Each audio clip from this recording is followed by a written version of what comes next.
BBC Sounds. Music, radio, podcasts.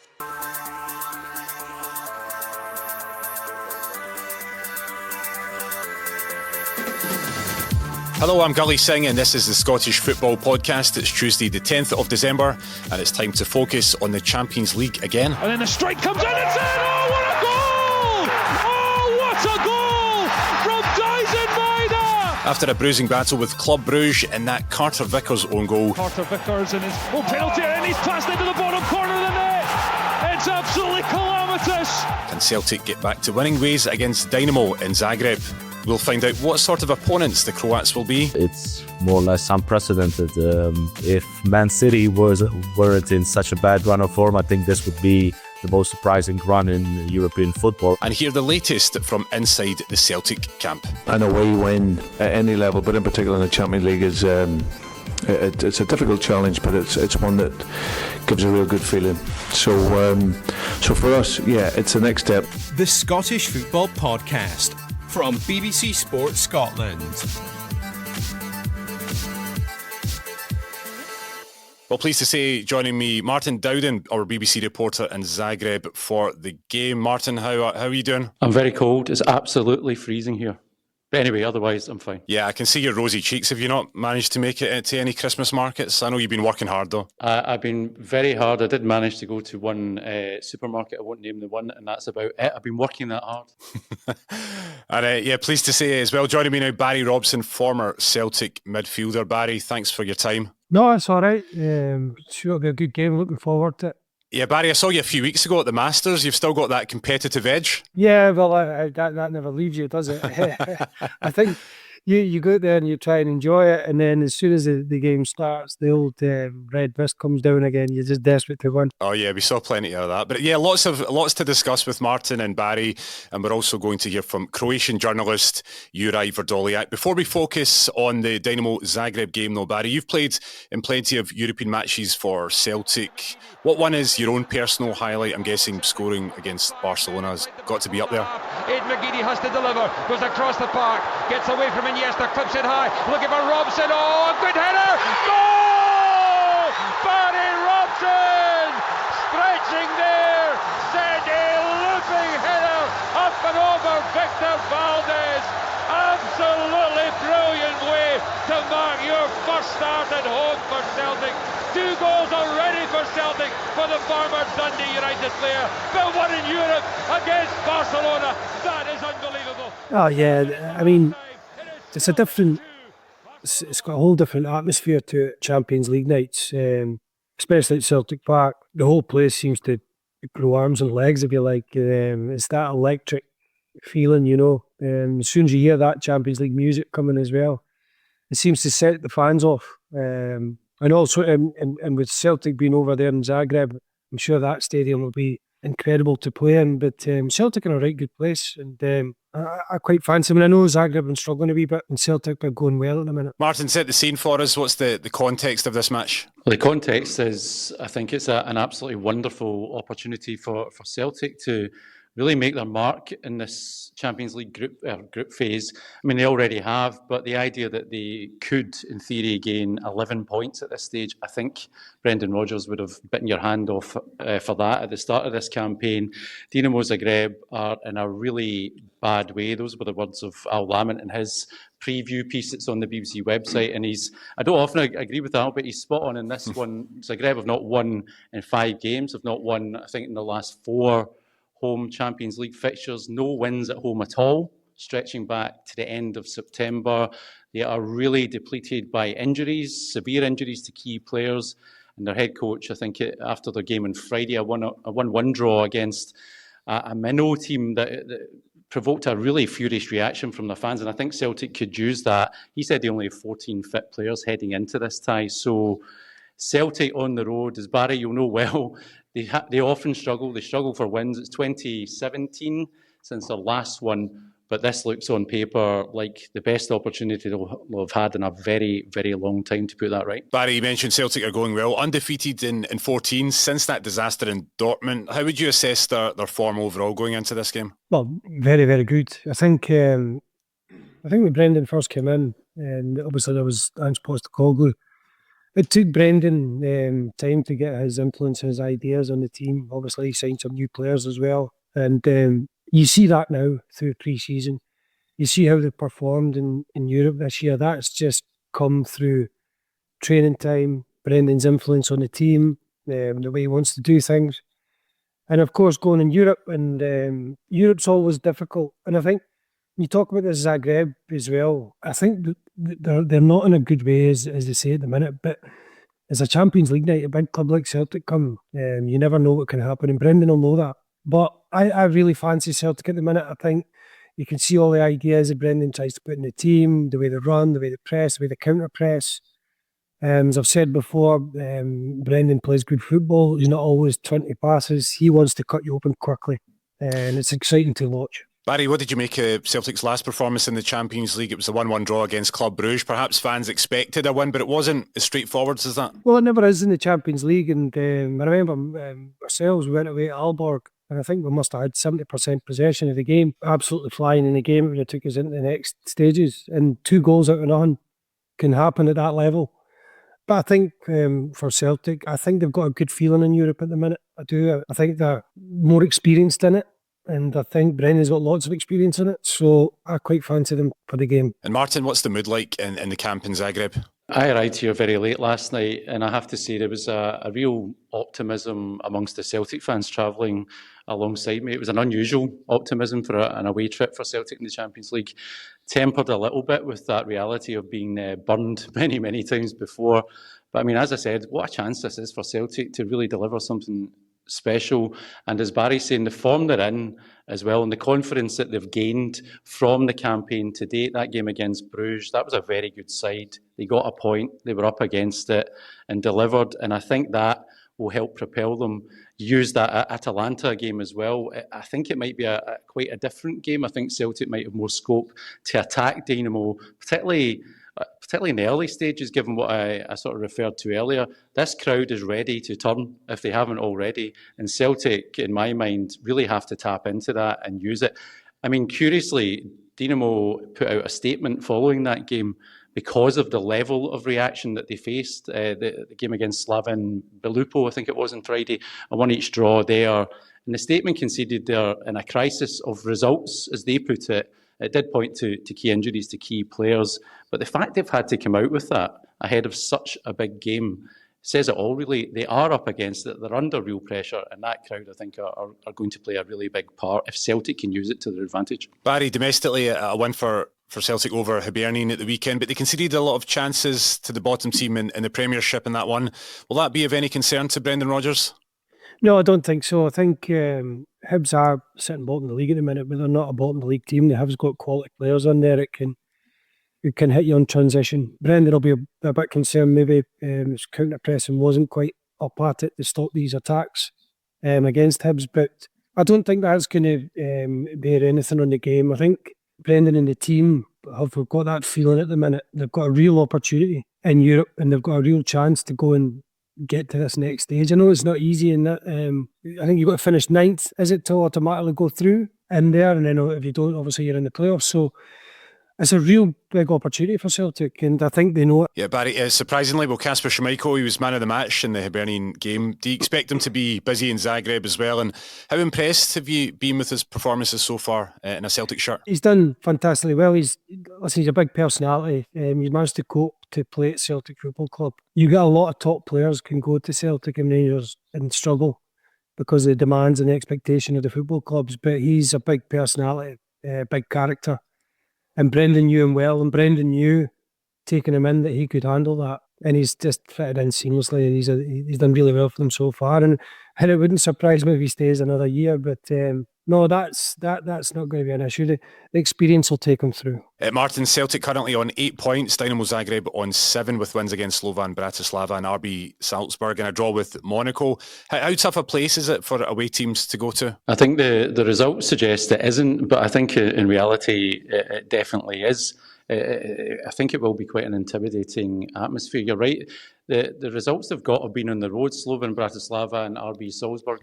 That's decent results. I know Celtic took care of Slovan fairly comfortably, but Salzburg's a bit of a test, and a point against Monaco at home. They've been doing pretty well as well. I think key for Dinamo is, if you think about it, it's maybe an opportunity to put all this behind them. They are only 1 point behind Celtic in the table, and if they can get this win, they jump up to a very good position themselves. They'd be on 10 points and really, if not already, qualified very much within touching distance.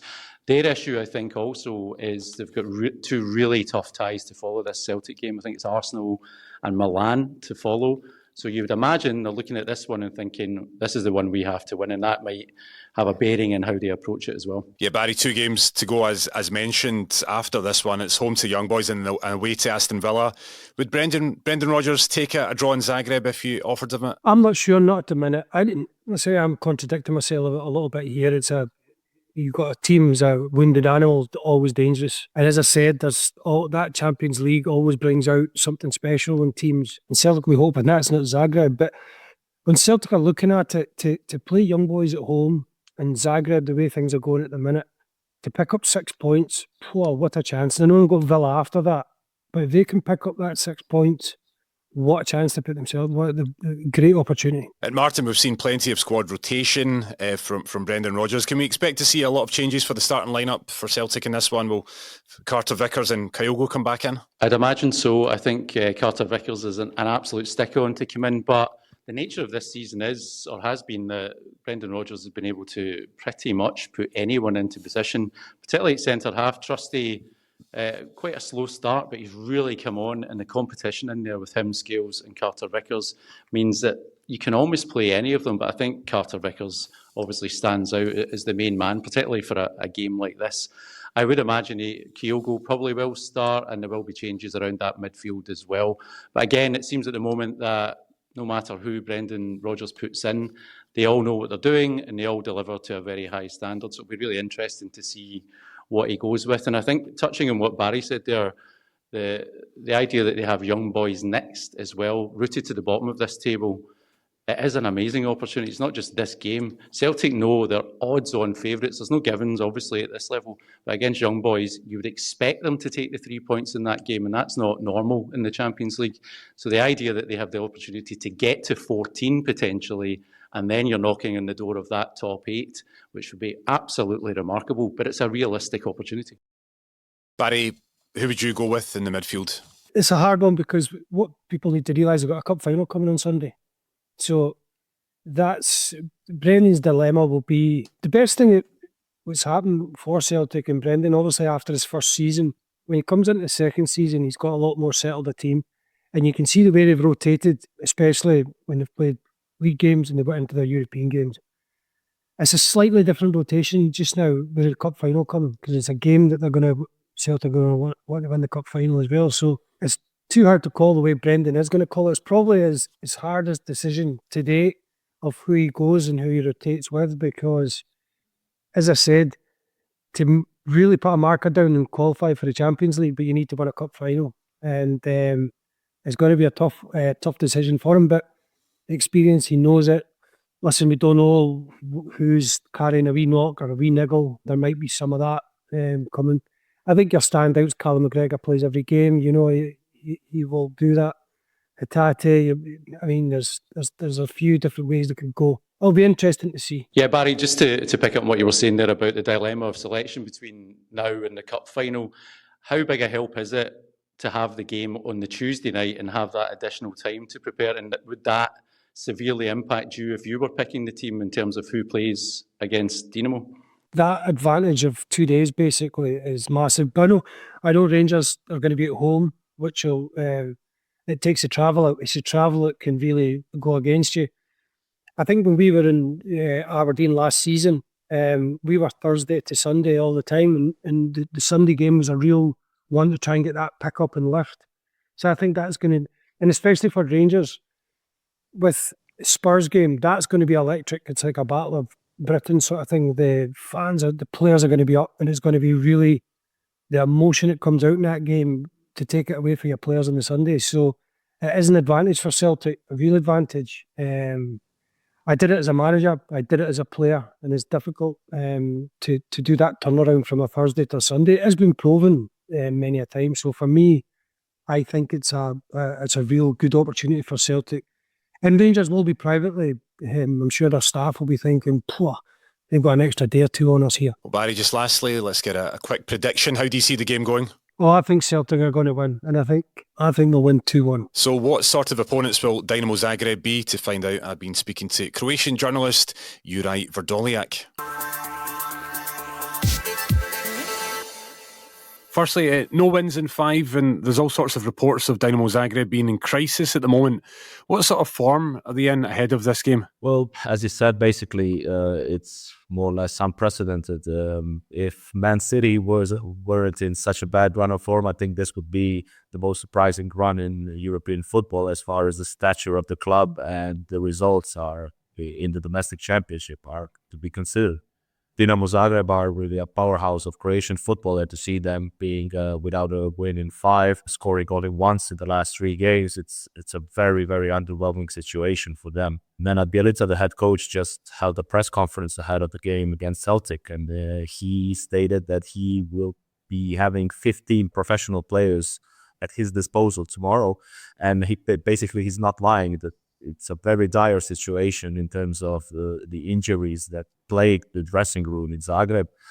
One of these last 5 games was against the arch rivals Hajduk Split. They lost the derby. They drew against Slaven Belupo, who's a really lesser side, and again Slaven Belupo, they lost another one. The Raul Torrente, the first choice centre back, is heavily doubtful for the game against Celtic. So they're really marred with injuries, and it's hard to say exactly who will manage to go out and play against Celtic. So yeah, it's a very, very difficult situation for them. What are the strengths of this team, and who are the key men Celtic should be looking out for? Well, as I said, it's very hard to see who exactly will be available because they're currently without their best player and the best striker and the captain, Bruno Petkovic, who is really a seasoned player with Dinamo Zagreb in terms of European competitions as well. There will be without their first choice goalkeeper, Ivan Nevistic. They are having huge issues in the midfield. They're going to play without Petar Sucic and Josip Mišić, who are the first 2 choice midfielders. The number 10, the hugely talented Martin Baturina, is carrying a knock from the derby, which they lost, so he's doubtful as well. So they are without their key players, more or less. Like we're talking 4 or 5 key players are missing. On the other hand, the biggest strength lies in their wingers. They have the best wingers at the disposal. Marco Piazza, who was on the books with Juventus, he never really made it there because he individually had huge issues with injuries. But Marco Piazza and Arjan Ademi, the captain, next alongside Bruno Petkovic, who is the leader of this team. Bjelica mentioned that he's doubtful for the game, but he's kind of that type of a player who pushes the team to go on and to push for the win. So if he's on the field, he can be that factor, that's one individual who is always kind of dictates the tempo of the team and pushes the team for the win. So I think the key players lies in the experienced players such as Piazza, such as Ademi, such as Stefan Ristovski, who is about to be fit as well. He's going to be probably starting as either centre back or naturally a right back. So those are the 3 players who are very experienced in terms of European football, who've seen success with Dinamo Zagreb, and in this current situation especially, they will be the ones that the rest of the team will turn to when it comes to trying to aim for the results they all want. Yes, it sounds like experience will have to count, especially with the lack of personnel. But in terms of their opening game, they lost 9-2 away to Bayern Munich. Do you believe they have defensive vulnerabilities that Celtic could exploit? Oh, definitely. I mean, first thing, that game against Bayern Munich was kind of a milestone for them, because after that they've hosted Monaco, who are in really good form, and they've went 2-0 up, only to drop everything in the dying minutes. So, but still, regardless, they're the best. Dinamo Zagreb I think they're the best when they are kind of like in a wounded situation, a comparison to a wounded animal, perhaps. They're the strongest when they are weakened, when they are given, we're going to say no chance, but less chance that they would probably get if they were in their full squad. But yes, defensive vulnerability has been an ongoing thing for them, even at their strongest squads this season.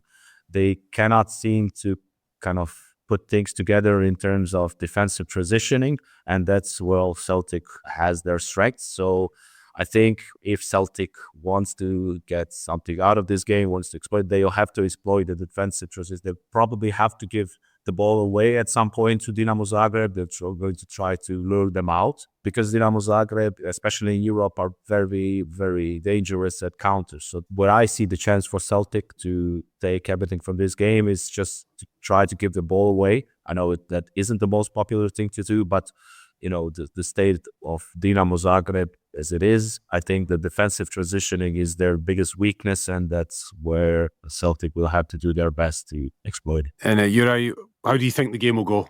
It's a very hard one to predict because, as I said, like two teams in completely different run of form. Celtic is also a very seasoned, obviously, team in terms of European competition. So I think it's gonna be a very dynamic game. I think that both teams need to push for the win. Both teams are one win away from securing the qualifying spot, the spot in the knockout competitions, qualifying for the knockout competition. So I think that both teams have nothing. They don't necessarily need to wait because they both need a win. So we're going to see a very dynamic game, and it's very hard to see who will get out on the top. Celtic are obviously the favorites purely because of the state of the squad, but it's never a smart idea to see Dinamo as a team that has no chance. Far from it. Thank you, Juraj. Thank you very much. Thank you. The Scottish Football Podcast from BBC Sport Scotland. Croatian journalist Juraj Vrdoljak there. And finally, just before we go, we've talked about him plenty. So let's hear the thoughts of Celtic head coach Brendan Rodgers.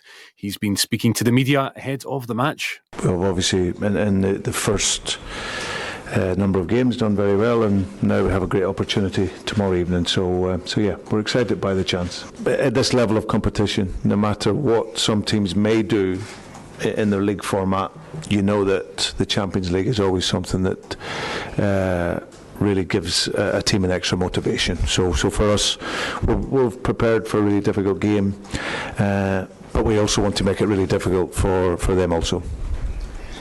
From last year, we've been building towards performance level and results, and this year we've been fairly consistent with that in the main, and to win away from home, because what it means to supporters as well as the points, and that an away win at any level, but in particular in the Champions League, is it's a difficult challenge, but it's one that gives a real good feeling. So for us, yeah, it's the next step. You go to Atalanta and you defend how we did there. That gives you a big confidence to know that you can go into any stadium and defend well. And for us, we hope that we can then bring our attacking game alongside that. And we know that when we do that, it gives us an opportunity to get that win.